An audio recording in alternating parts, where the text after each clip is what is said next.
Around 8 p.m. on Wednesday, Patrick Dunn arrived home after staying an extra hour and a half at work. He had been working on a wiring job that his supervisor, Wayne Falk, had assigned earlier that day. Patrick's dedication and hard work allowed him to finish the task almost half a day ahead of schedule. Despite his sore muscles from working tirelessly all day, he felt a sense of accomplishment. His wife, Glenda, had left for a 3-day seminar in Columbus that morning, giving him the chance to focus on work. Although he had originally planned to go with her, they had a cruise booked for spring break, and the tickets were prominently displayed in their china cabinet. Surprised by the absence of a message confirming her safe arrival, Patrick decided to call Glenda. He dialed her cell phone from their home phone, and she answered after just 2 rings, sounding delighted to hear from him. She mentioned that she had been about to call him. Patrick wasn't surprised she knew it was him calling, as their home phone displayed his number. "You know, I've always had a knack for reading your mind, honey," Patrick said with a chuckle. "So, I'm assuming you made it there safely. How was the traffic? Hope your car is still in one piece." He laughed, imagining her rolling her eyes and sticking her tongue out if they were face to face. The possibility of snowfall in early January worried him a bit. If she had driven, he would be anxious, but if she had flown, he would feel relieved. She quickly reassured him, laughing and telling him that everything was fine. Traffic had been light, and she had easily found the Sharon Hotel with the help of the map he had printed for her. "You know I'll do anything for you, darling. Nothing's too good for my Glenda," he said. He had asked for the day off to join her, but she firmly declined. "No, you're not coming," she said, explaining that she wanted to wait until spring break for a trip together. "Yeah, I know. Just teasing, Glenda," he responded, though her firm rejection bothered him. "I'll be a good boy and stay home," he said, laughing. He noticed the relief in her voice as she said, "Glad to hear it, Patrick. It'll be a boring few days with seminars lined up. We wouldn't have time together anyway. You think I'm reading your mind, Glenda? Need to talk? Oh, you reminded me. I can't find my travel bag with the sewing kit and stuff. Maybe it's in the bedroom or car trunk." "Sure thing, babe. Hold on. Let me grab the cordless," he said, dashing upstairs and spotting the bag on the dresser. "Found it," he said into the phone. "Careful with the buttons and lint," she sighed in relief, mentioning a nearby store for replacements. "Gotta go. Registration's open. Busy week ahead with presentations and dinners, but we'll have Saturday evening together." Norge Åris, hun. "Worked extra today, so I should make it Thursday and Friday. Call me if you can. I'll do the same if anything comes up. See you Saturday for dinner." After exchanging pleasantries, Patrick headed downstairs, reflecting on Glenda's recent behavior. Despite her rejection of his joke about joining her trip, she'd been acting oddly for months. Hungry and distracted, he ordered pizza. With almost 40 minutes until delivery, he changed out of his work uniform and relaxed with a beer at the kitchen table. Overweightness wasn't a concern thanks to his active job. Since Glenda wasn't a pizza fan, he indulged himself. Leftovers would be lunch tomorrow, easily reheated at work. He spent an hour watching a news program on TV, but found himself drifting back to thoughts of Glenda and her recent change in behavior. It troubled him that she objected strongly to him joining her on her trip. Glenda, 35, was tall, slender, with long dark hair and eyes. She worked as a sociology professor and was proud of her success as a junior faculty member. She mentioned having more classes than others, but had a teaching assistant to help with grading and advising tasks. When the fall semester began, she talked about her TA, Anthony, a graduating senior who took on some of her responsibilities. His name came up occasionally, but not lately. In mid-November, she discussed upcoming seminars during the New Year break, initially agreeing to Patrick joining her, but then she changed her mind. However, after 2 weeks, she changed her mind, preferring to take a trip during spring break instead. Reluctantly, Patrick accepted her decision. During Christmas, the seminars weren't a topic of discussion as they enjoyed the holiday with family and friends. Glenda received envelopes with training materials and quickly sent back her registration. Eager to travel, she began packing days before New Year's Eve, her organized nature shining through. Returning to the bedroom after 8 o'clock, Patrick planned to resume reading a book he had left on the bedside table. Seeing Glenda's bag, He moved it to its usual spot in the closet. As he did, he noticed it was resting on top of her journal. Married for 8 years, he had rarely glimpsed her diary, which she kept hidden away. He had once jokingly asked to read it, but she firmly refused, deeming it personal and private. They never discussed it again, and in their 8 years together, he had only seen it a couple of times before she quickly locked it away. Patrick suspected Glinda wrote her journal entries either in her college office or at home while he was at work. Their schedules didn't align. She was usually home when he left and back by the time he finished. Returning the bag to the closet, he picked up the journal for the first time in a while. The 6 by 8 inch book, an inch thick, was bound in red leather and secured with a latch and brass lock. Patrick realized the journal might hold clues to Glinda's recent behavior. Instead of returning it to the dresser, he took it downstairs to the brighter kitchen. Examining it closely, he noticed only a third of the pages showed signs of use, suggesting it couldn't be her only diary for 8 years' worth of entries. There must be older volumes elsewhere. After a brief moment of pondering, Patrick realized Glinda's closet was the likely place for her earlier diaries.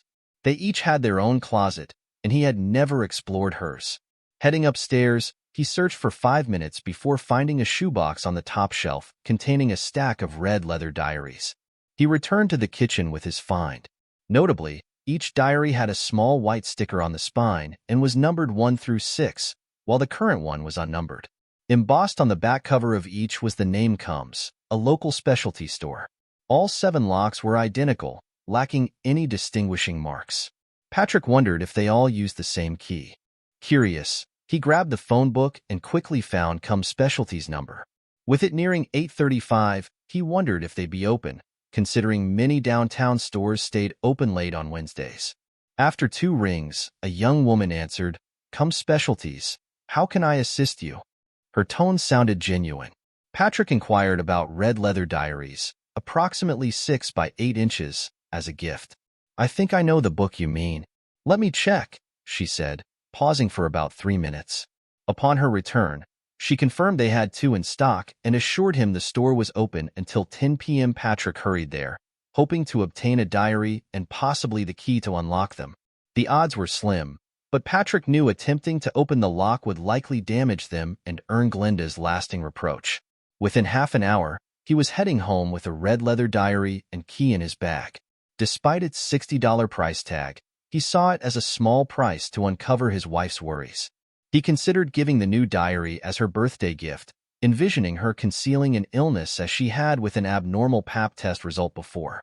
He also speculated about workplace conflicts among college faculty, aware Glinda preferred to handle such matters independently. Another possibility lingered in his mind, one he struggled to push aside: the idea of Glinda having an affair. Reluctant to entertain such thoughts, he focused on other potential explanations. Despite their physical differences, he was shorter with blonde hair and blue eyes, while she was tall and slender. They had known each other since high school, even dating briefly after high school. Their paths diverged with Patrick becoming an electrician apprentice and Glinda pursuing higher education. They reunited in college and quickly married after her graduation. With Patrick established as a master electrician and their home purchased, they planned for a larger house and discussed starting a family, deciding that Glinda would stop taking birth control pills by the end of the school year. Back home, Patrick wasn't entirely confident the new journal's key would fit. He found it in a small envelope in the diary box, appearing too small. He realized he should have asked the salesman about the key's compatibility. If it didn't fit, he'd abandon the attempt rather than search for Glinda's hidden keys. 5 minutes later, he sat at the kitchen table with a stack of diaries, contemplating whether to use the key on Glinda's latest journal. Concern for her health and persistent curiosity urged him on. He hesitated, fearing he might betray her trust. Eventually, he picked the lock. The key fit perfectly. As he flipped through the pages, he found Glinda's recent entries dated the previous day, filling most of the page. He quickly perused the neat handwriting on the page, his expression draining of color as tears welled in his eyes. Moving to the kitchen sink, he absent-mindedly squeezed his soda can, causing it to overflow onto his arm. Eventually noticing the mess, he cleaned himself up and moved to the living room, placing the diaries on the end table. Turning on the lamp, He settled into his chair with the 7th journal, eager to uncover the truth behind his shattered perception of his wife and their life together. Instead of reading in reverse, he opted for chronological order, hoping for answers. Tempted to confront her at the hotel, he dismissed the idea, fearing a losing battle or emotional breakdown. The first page, dated early June, marked the beginning of Patrick's search for clues within Glenda's diary. Despite finding contentment in her life, career, and marriage, none of the summer entries shed light on the shocking revelation from the last page. By early September, however, he found a crucial entry that hinted at the answers he sought, prompting him to read it twice. On September 8th, Glenda wrote about meeting her new teaching assistant, Anthony Romano, describing him as slightly taller, with black hair, dark eyes, and a short beard. She noted his impressive qualifications. Patrick searched the diary for further mentions of Anthony, but found nothing in the subsequent entries. Glenda seemed content, but slightly anxious about handling a large class with over 100 students. On September 15th, Glenda wrote about Anthony assisting her in her large class, answering students' questions while she prepared lecture materials. She observed that her female students seemed fond of him, comparing him to Leonardo DiCaprio. As Patrick read further, mentions of Anthony Romano became more frequent, prompting him to scrutinize the passages more closely. On September 20th, Glenda noted that classes were proceeding as usual, with a few students dropping out due to difficulty. She observed Anthony watching her during lectures from the front row and planned to assign him more work. On September 24th, Glenda mentioned working on a reading assignment when Anthony visited her office, helping with the task efficiently. She also expressed her intention to discuss future plans regarding children with Patrick, marking the first mention of this topic. By September 30th, Glenda noticed Anthony's persistent attention during lectures, despite her disapproving glance. Female students approached him for questions, showing more interest in him than in her. Despite this, Glenda felt pleased with her students' progress and the pressure she felt as a full professor. While subsequent entries omitted mentions of Anthony, Glenda remained optimistic about her classes and expressed her desire to discuss family plans with Patrick after her first year as a full professor, planning to start trying to conceive at the end of the school year. On October 8th, Glenda excitedly shared with Anthony her decision to start a family with Patrick after the spring semester. His supportive reaction led to an unexpected hug in her office, though she gently reminded him of their surroundings. On October 10th, Glenda felt uneasy when Anthony locked her office door during a visit, but he complied when she requested him to unlock it. His brief stay left her questioning his intentions. On October 11th, Anthony returned to assist Glenda, expressing a preference for mature women and apologizing for locking the door the day before. Though happily married, Glenda found his attention flattering, entertaining thoughts about his interest in her over younger women at the college. On October 13th, Glenda anticipated Anthony's visit to her office but felt disappointed when he didn't show up, wanting to discuss his interest in mature women further. On October 15th, despite hoping Anthony would stay after the students left her office, he left before she could engage in further conversation. On October 16th, Glenda finally spoke to Anthony, who expressed a preference for mature women based on his past experiences. She failed to assert her boundaries and regretted not condemning his behavior, now haunted by the encounter. Patrick found this entry troubling, realizing Glenda didn't react as he expected. He left the diary open and fetched a new can of soda before returning to read more about the situation with Anthony. On October 20th, just before leaving work, Anthony unexpectedly entered Glenda's office, disregarding her request to leave the door open. He confessed he had been thinking about her constantly and requested a longer kiss, claiming it was for his birthday. Feeling uneasy, Glenda agreed to get rid of him. Later, she realized his birthday was in July, feeling tricked but laughing it off. She worried about his intentions and resolved to be cautious around him. In the following entry, Anthony is absent as Glenda focuses on grading tests and essays. Patrick finds it strange that Anthony didn't participate, but the journal offers no explanation. On October 30th, Glenda wrote about an incident that was difficult for her to put into words. Anthony had come into her office, locking the door behind him, and pulled her towards him without giving her a chance to protest. She felt ashamed for not stopping him sooner. When she finally pushed him away, he insisted she enjoyed it. She asked him to leave, but he just smirked and said he'd see her tomorrow. She wrote about feeling trapped and unsure whether to confide in Patrick, struggling to handle the situation with Anthony. Worse, she couldn't shake thoughts of Anthony from her mind. Patrick, reading the entry repeatedly, realized he was filled with anger he didn't know he had. On November 2nd, Glenda wrote about finally stopping worrying about Patrick noticing anything unusual. The first night was tough, but he didn't suspect a thing despite her anxiety. It made her realize how easy it was to keep secrets from him. On November 6th, Glenda wrote that it had been days since she was alone with Anthony. Even when he was in class, he still stared at her, making her feel uneasy.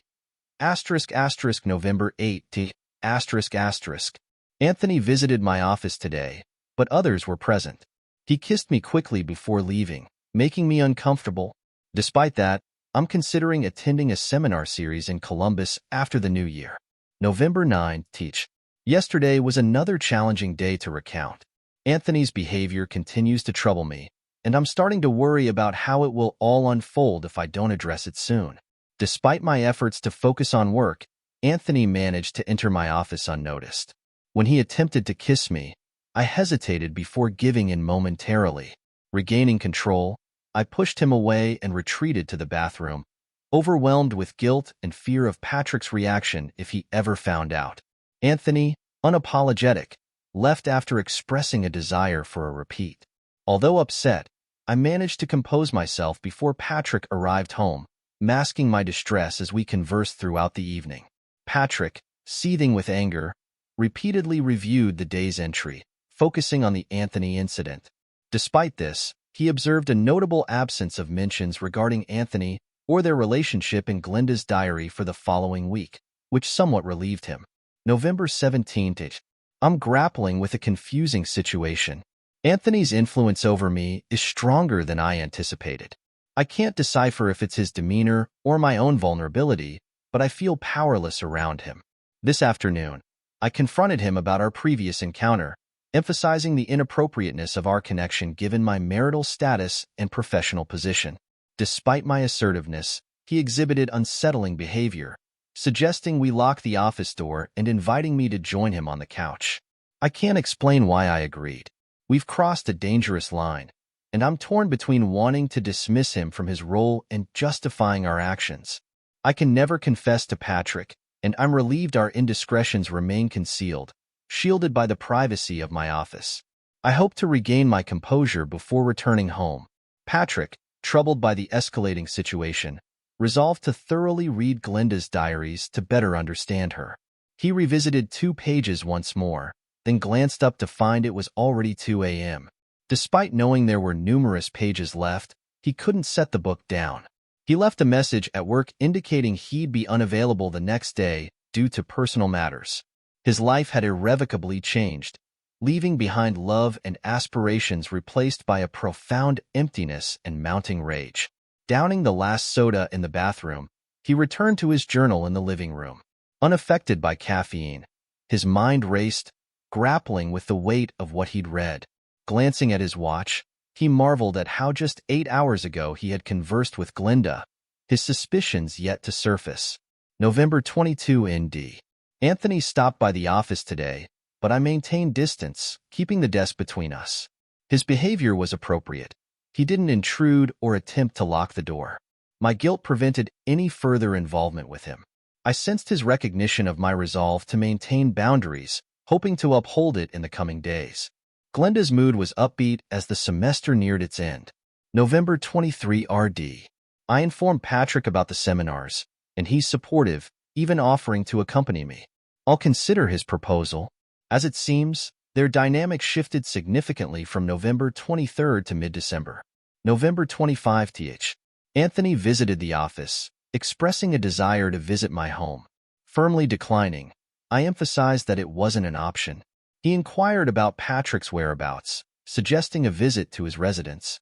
Rebuffing the idea, I reiterated my stance. Despite his persistence, he remained relatively usual in his behavior, expressing interest in the seminars despite their faculty-only status. November 30. Yesterday weighed heavily on me, a day I struggled to recount. I feel utterly lost. Sleep evaded me, and Patrick sensed my distress. I wish I could confide in him, but the words elude me. Anthony haunts my dreams. Though I harbor no affection for him, I'm tormented by memories of our encounters, questioning my inability to resist. I stood by as he locked the door, unable to protest. Throughout, my mind screamed for me to stop. After he left, tears streamed down my face as I dressed, consumed by regret. I spent the day locked in my office, grappling with my thoughts, considering therapy. Despite Glenda's evident remorse, Patrick couldn't fathom her actions, which deviated from her usual character.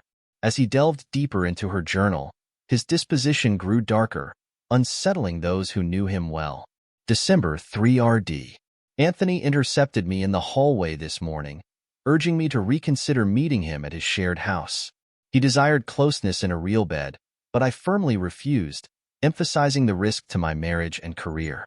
Undeterred, he proposed accompanying me to the January seminars, even offering to cover his expenses if I spent nights with him. I rejected his advances, but his suggestion lingered in my mind. I questioned my own weakness. Patrick, seething with anger, took a break to calm himself. He resisted the urge to drink, opting for clarity instead. Though he was certain of his next steps, he knew he needed a solid plan. Returning to the living room, he resumed reading his journal. December 7th. Anthony briefly visited my office to bid farewell before his Christmas trip home after his exam tomorrow.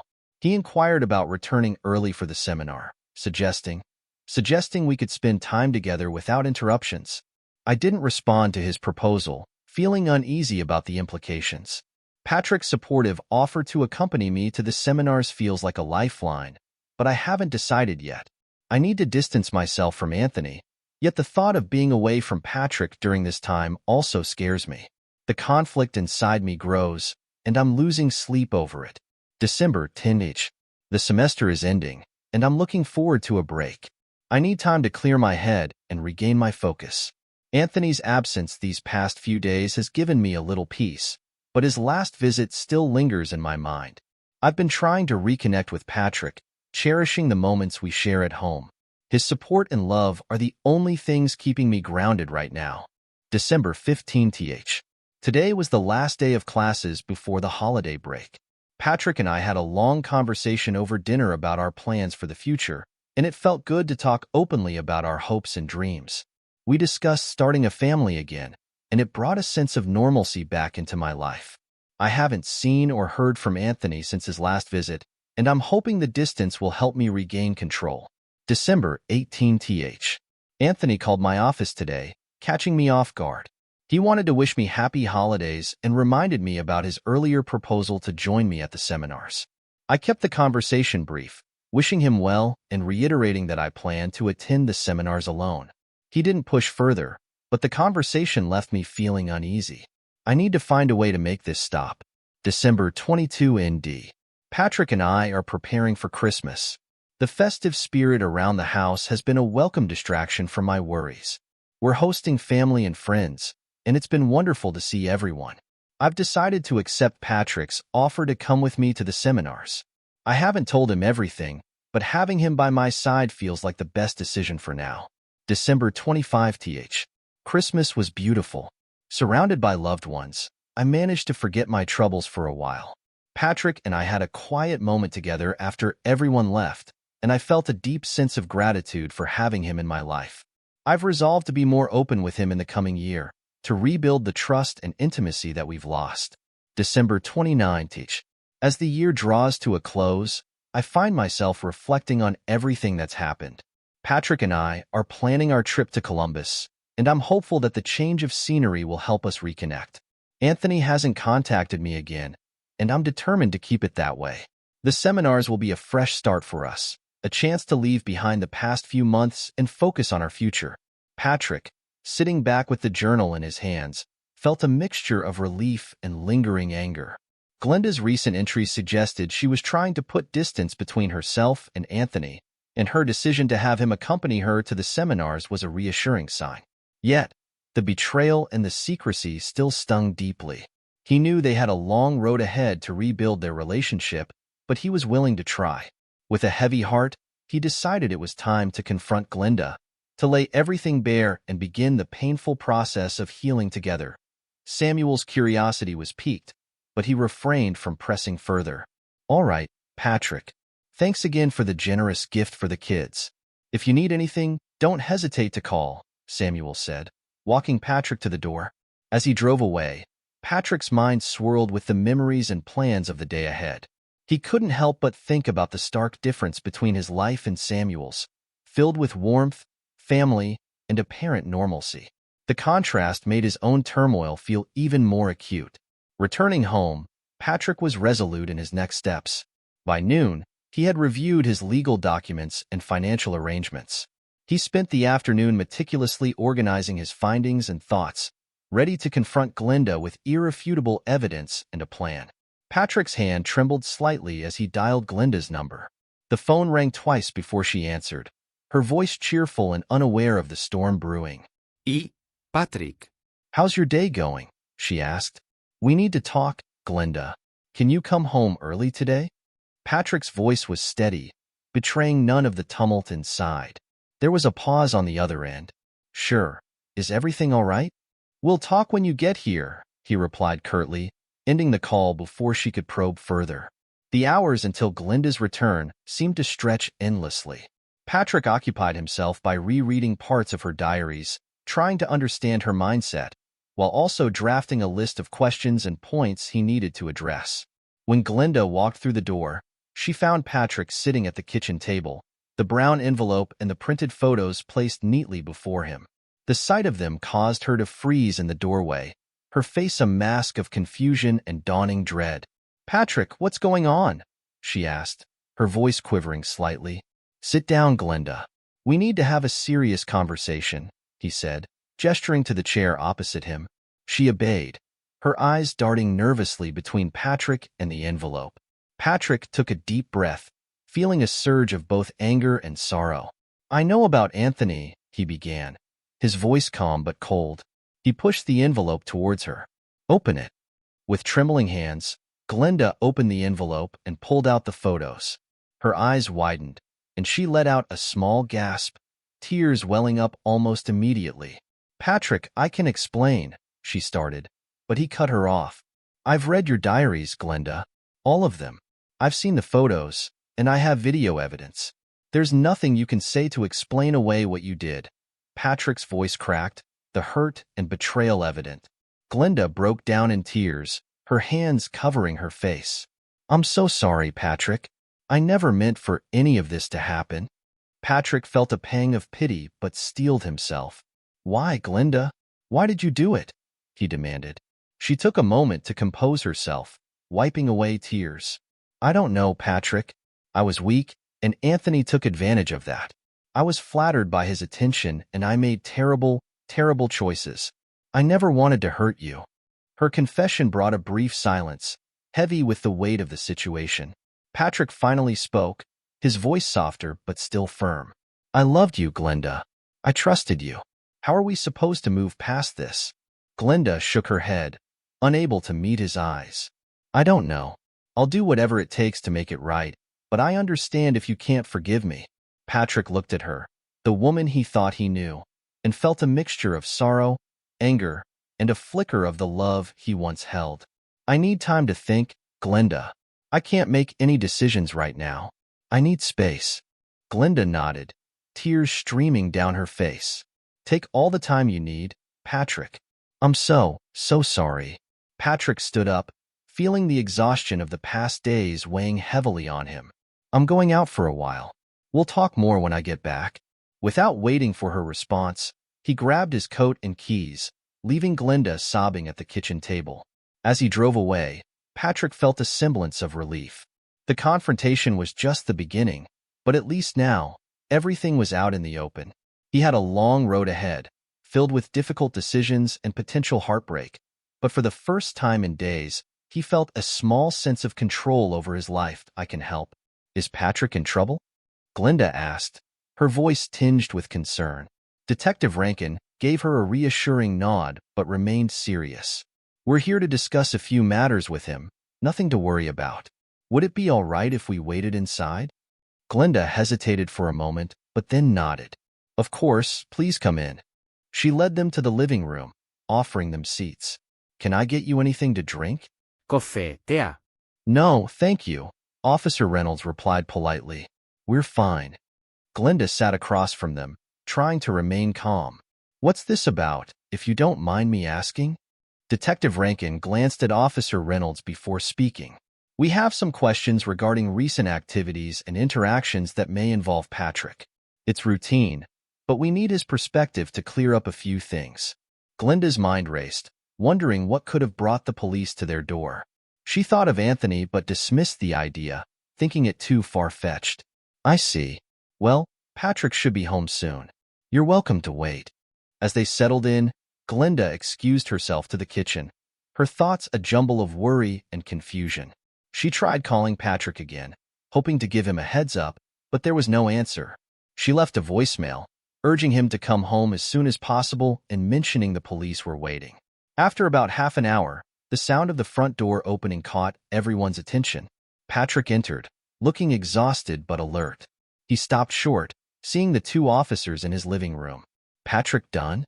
Detective Rankin stood, extending his hand. Yes, that's me, Patrick replied, shaking the detective's hand.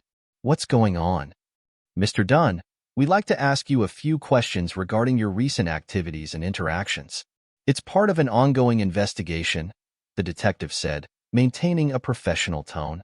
Patrick glanced at Glinda, who was now standing in the kitchen doorway, her expression a mix of relief and anxiety. All right, what do you need to know? Detective Rankin gestured for him to sit. We've been following up on reports of certain suspicious activities and need your account of events over the past few weeks. Specifically, we're interested in your interactions with a Mr. Anthony Collins. Patrick's face hardened at the mention of Anthony's name. What about him? We understand you may have had some confrontations with him, Officer Reynolds interjected. Anything you can tell us about your dealings with Mr. Collins would be helpful. Patrick sighed, rubbing his temples. Anthony Collins. He was involved with my wife, he began, shooting a glance at Glinda. I found out about their affair recently. It's been a difficult time for both of us. Detective Rankin nodded. We're aware of that aspect, Mr. Dunn. However, we're more interested in any direct interactions you might have had with him, particularly any that may have led to physical confrontations or threats. Patrick frowned, thinking back to his encounters with Anthony. There was one time, a week ago, I confronted him at his place. I told him to stay away from Glinda. He didn't take it well, but it didn't get physical. We just exchanged some harsh words. Detective Rankin took notes, then looked up. Was there any indication that Mr. Collins might have harbored ill intentions towards you or your wife? Patrick shook his head. No, he seemed more interested in causing emotional harm than anything else. He enjoyed the power he had over Glinda. I doubt he'd risk physical violence. The detective nodded, exchanging a glance with Officer Reynolds. Thank you for your cooperation, Mr. Dunn. We'll be in touch if we need further information. In the meantime, if anything comes up or you think of anything else, please give us a call. Patrick walked them to the door, watching as they drove away. When he returned to the living room, Glinda was standing there, looking worried. Patrick, what was that all about? He sighed, pulling her into a hug. It's nothing we can't handle. They're just being thorough. We'll get through this, Glinda. As they stood there, holding each other, Patrick felt a strange sense of calm. The storm wasn't over, but they had faced the worst of it together. Whatever came next, they would tackle it as a team. The future was uncertain, but at least now they were confronting it with honesty and a renewed sense of purpose. Glinda's heart raced as she stared at the photos, her mind reeling with disbelief and fear. She reached for the copies, her hands trembling slightly, and studied them intently. The images were clear enough to make out the faces of herself and Anthony, captured in moments of intimacy that she had thought were private. I don't understand, Glinda stammered, her voice barely above a whisper. How did these photos end up there? Detective Rankin leaned forward, his gaze steady. That's what we're trying to determine, Mrs. Dunn. Your husband's connection to Anthony Romano in the presence of these photos at the crime scene raised some troubling questions. Glinda felt a surge of panic rising within her. She had never imagined that her past relationship with Anthony could lead to such a nightmare. But Patrick had nothing to do with this, she insisted, desperation creeping into her tone. He would never hurt anyone, let alone do something like this. The detective regarded her with a skeptical expression. We'll need to speak with your husband to get his side of the story. In the meantime, I would advise you to cooperate fully with our investigation. Glinda nodded, her mind racing with thoughts of how to protect Patrick. She couldn't shake the feeling of dread that was settling over her like a dark cloud. As the reality of the situation sank in, she realized that their lives would never be the same again. Glinda's world crumbled around her as she processed the information provided by the detective. The evidence against Patrick seemed damning, yet she couldn't bring herself to believe that he was capable of such violence. Clutching the photocopy of the key, she couldn't ignore the sinking feeling in her chest. As the detective and officer waited for Glinda to compose herself, she felt a wave of despair wash over her. The reality of Patrick's disappearance and the implications of his involvement in Anthony's death weighed heavily on her conscience. She couldn't shake the feeling of guilt and betrayal, wondering how she could have been so blind to the truth. When Glinda's sister arrived to offer support, the detectives departed, leaving Glinda to grapple with her emotions alone. As she sat in silence, the weight of the situation bore down on her, and she couldn't help but question every decision she had made leading up to this moment. Meanwhile, the detectives discussed the case as they made their way to their cars. Officer Reynolds pondered over Glinda's story about Patrick's cell phone, feeling a sense of unease about the situation. Detective Rankin, however, had a different perspective. He couldn't shake the suspicion that Patrick's return to retrieve his phone might have been a pretext for something more sinister.